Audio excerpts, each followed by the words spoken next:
How's it going, guys? So listen, I'm going to just purely simplify anxiety recovery for people, okay? Even for people who have been in it for so many years still don't know the exact way out, like was for me. So as someone who's been through it for 10 years, had all forms of the disorder, agoraphobia, health anxiety, GAD, to me, when if you have all those, if you're putting those type of labels on yourself, when you start to break just the fear of anxiety, all those labels just start to drop, all the compulsions, all the OCD behaviors, everything. And the whole house of cards just falls down. So let's get straight into it. How do we simplify anxiety recovery? So guys, basically what happens is 99% of people start there with their first panic attack. And that first panic attack is such a shock to the system. It's like a form of it's so traumatic to the body and to the mind that we've never experienced anything like it before. So what happens when we experience that? We really think something's severely wrong with us. Certain people end up in the emergency rooms. I didn't have my first one, but down the line I almost got a compulsion to keep running down to the emergency room and the A&E, whatever you want to call it in each specific country. So yeah, it starts off with the initial panic attack. With the initial panic attack, it's such a traumatic experience that we start to adopt all these behaviors without knowing it. We start to just do things that seem so rational, right? Let's say people have experienced the first panic attack in a shopping centre. You won't be going back to that shopping centre very quickly. That's how the brain works, guys. The brain will latch onto that and just immediately say, I'm not going back in there. And more examples would be on a plane, just walking down the street. As I said, shopping centre, cars are a big one, buses, public transport and stuff like that are huge. It's daily. What you're doing on a daily, you're more inclined to do these things on a daily basis, so you're more inclined to have your first panic attack in these situations. So yeah, most people's panic attacks happen in the places that I just explained. So your panic attack happens and you just don't know what's wrong. Your heart is racing, you think you're literally going to die. DPDR comes in, you think you're going crazy. And it's just an awful experience. My first panic attack I'll always remember, I don't think about it, but I'll always remember if someone asks me exactly, what it felt like. So let's get into it. Starts off with the first panic attack, and because we have no explanation what anxiety or panic attack even was or is, we go to the doctor. We still don't get an explanation unless you have a top doctor and he'll be able to explain the biology and the psychology behind panic and anxiety disorders. So that happens and you literally go into a state of your brain just starts to be on edge and so hypervigilant towards everything, guys, and you start to adopt these behaviors in order to protect yourself. But protect yourself from what? Protect yourself from this panic ever happen again, because it's so severe. We think that we just don't want it to happen again. We're on edge and it's always a state of apprehension. And again, we never get given the correct information. So these are why these disorders go on for so many years, which is why I got stuck on mine for 10 whole years. So what happens then is, guys, you get stuck in a cycle.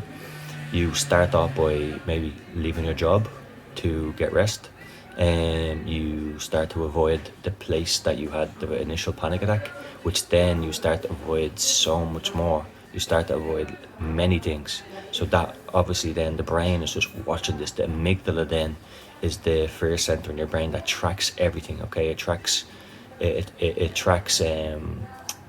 every fearful episode that you're encountered with, including traumas and stuff like that. And when that the amygdala activation in the shopping center, in the car, and your brain, the amygdala has just literally shows in these places this is dangerous, because we've had the initial panic in that place. The panic is so severe and we just start to adopt in and leaving places, leaving here.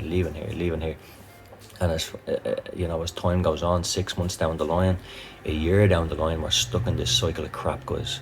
And over a year, you can only imagine how many times the amygdala has tagged certain situations that we used to just do with ease, as the amygdala now has tagged them as fearful. 20, 30, 40 places. Like, I used to go around and literally everywhere I went was just fear, because I had a panic attack nearly everywhere. So that's what that's the part of the amygdala we're going to talk about. Again, it's basic neuroscience, guys. Basic neuroscience. But even with that, even the basics we're not even told. Okay, so your brain then has literally your brain sees these normal situations as fearful, so that when you even start to walk down the road, you're getting these anxiety symptoms. And because we feel that normal situation, we just feel like there's something really wrong with us. There's something mentally wrong. I can't walk down the road without this fear and this urge to retreat back to safety. And every time we retreat back to safety, it grows stronger. It has a bigger grip on us. And you can only imagine over, you know how habits work, guys. If you were stuck in a habit for 6 months to a year even, never mind 10 years with me, but habits are very powerful. Even a 6-month habit to build, or a yearly habit, and that's what it is. You're stuck in a habit. You know, these are more behavioural conditions than anything else. You know, it's our behaviours that are keeping us stuck in this cycle. So yes, we're talking about the amygdala tagging everything as a danger, and that just becomes your autopilot. That just becomes your new life. Because the resistance towards these disorders, in order to overcome them, you gotta go into the fear. And people are so unwilling to do that. Why? Because it's absolutely terrifying.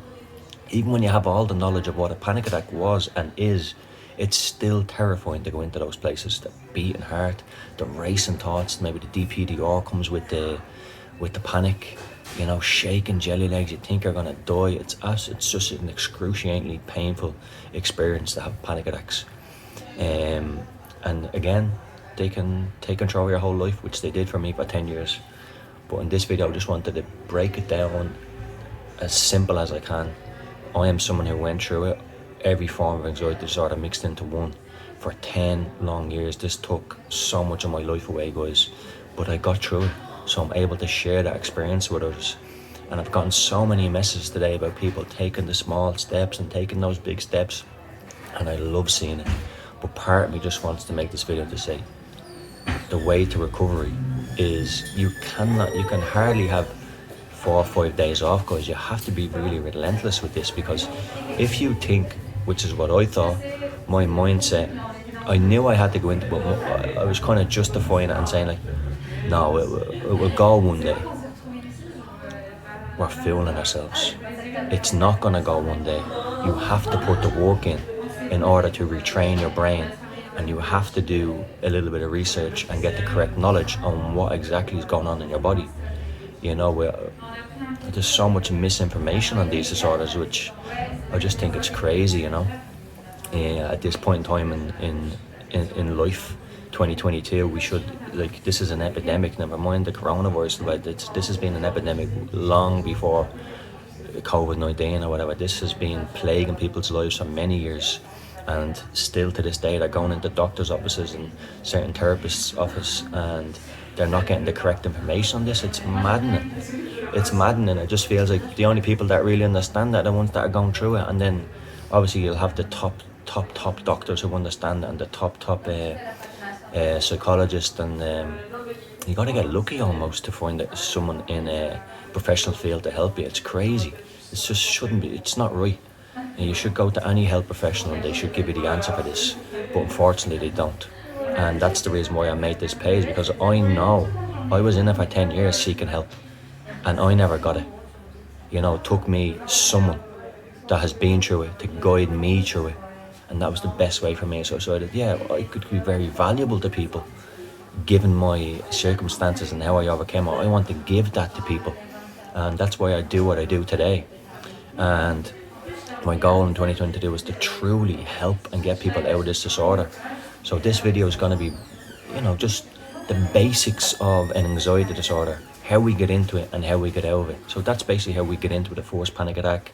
We explained a little bit of neuroscience about the amygdala, how it just latches onto these places, and just your autopilot is fear. And that kind of stress can take its toll on the body, to losing sleep, losing weight, everything. You know what stress can do to the body, guys. But in essence, there's nothing. Out of all the 10 years I've had panic attacks thinking I was gonna die, nothing ever happened to me, guys. So how did I get out of it? I got out of it because I hit rock bottom. I hit rock bottom to the point where it was like, I don't care if I die anymore. This is too painful for me right now. I can't afford to let more life slip past. And with that kind of, with that mental decision, the decision I made to say, that's it. I give up. I don't care if this kills me. I know logically that a panic attack isn't going to kill me. I knew that for a long time, but I decided I don't care anymore. I'm not going to stay stuck in my house like a caged animal, like a caged rat in the corner, shivering away from the world when I have so much potential and so much people that love me. And I love myself as well. I have dreams, I have goals I want to achieve. I'm only a young man in his early and late 20s. That's what I was thinking. I said, I had enough of this. I'm done. So I decided to recover. Never thought I'd get to where I am. How much I've lived life. I just wanted the basic things to recover. Going out with friends for a coffee, going out with family, stop missing out on birthdays, going to the cinema, going to the gym, going on long walks with my dog. That's all I wanted. I didn't care about traveling or any of these crazy things we're doing now. I just wanted normality back in my life. So what I decided to do was, I ran, guys. I ran into the panic. And again, as you know my story, I could hardly run 1 kilometre at the start. But basically, in essence, whether you're running or whatever you're doing, you're going forward. There's a big difference with fear in your brain and how it works. There's a big difference between running from anxiety and running towards anxiety. I started to run towards, and every day I do it, guys. And every day it was always a slow process, guys. Everything happened month after month after month after month, not day after day after day after day. You won't feel progression every day. If you're trying to get out of it, if you have a couple of years with this disorder under your belt, you won't see changes. If changes happen after like a month, 2 months, that's the key where people give up. They give up on recovery because they just feel like, it's been 5 days or it's been 2 weeks. I'm still getting these thoughts. Yeah. Why? How are you going to override all these behaviours and safety behaviours and everything to do with these disorders that you've been in for years in 2 weeks or 3 weeks or even a month? It's not. 4 weeks is a month. You're not going to override these things in 4 weeks, but you can get a plan in place where you can feel decent results in a month, and you gotta keep progressing that. With the people that have been coaching so far, they're feeling amazing benefits into the 3rd month of this, and that's where people are starting. So that's 12 weeks into it, but that's just a start. You got to keep going. It took me 5 months, guys. So that's the basics of an anxiety disorder recovery. And people make these mistakes that they flood themselves and they go in and take that cardio unit that takes an hour, and then they don't do anything for 3 to 4, 5 days, maybe a week. That's not how we recover. You don't just do one of these, I'm fearing a train. I haven't been on a train for 2 years. Let's jump on the train and take a couple of stops. Oh yeah, I'm so scared, but I done it. And you think you deserve a rest day the next day, and you stay in and don't do nothing for a week. It's not how to recover. I tried to do that. That was my way to recover. The way to recover is having a disciplined routine and to push yourself, guys. You have to push yourself. This is your life. Your life. Are you going to let your life pass by in fear of harmless bodily sensations that you're giving more power to because you're unwillingly going into it, when you willfully go towards it every day? You can get the odd day rest here and there because you need it, because it's hard.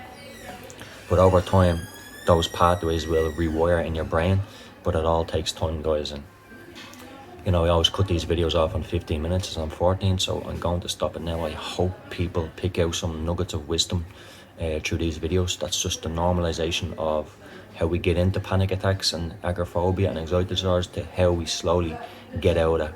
If you're going out once a day and doing nothing for 2 to 3, 4 days, you're not going to get out of it. And that's the blunt truth. But you can, and there's always a way out of it. That's the thing with these disorders, there's always a way out of it. You're never stuck, guys.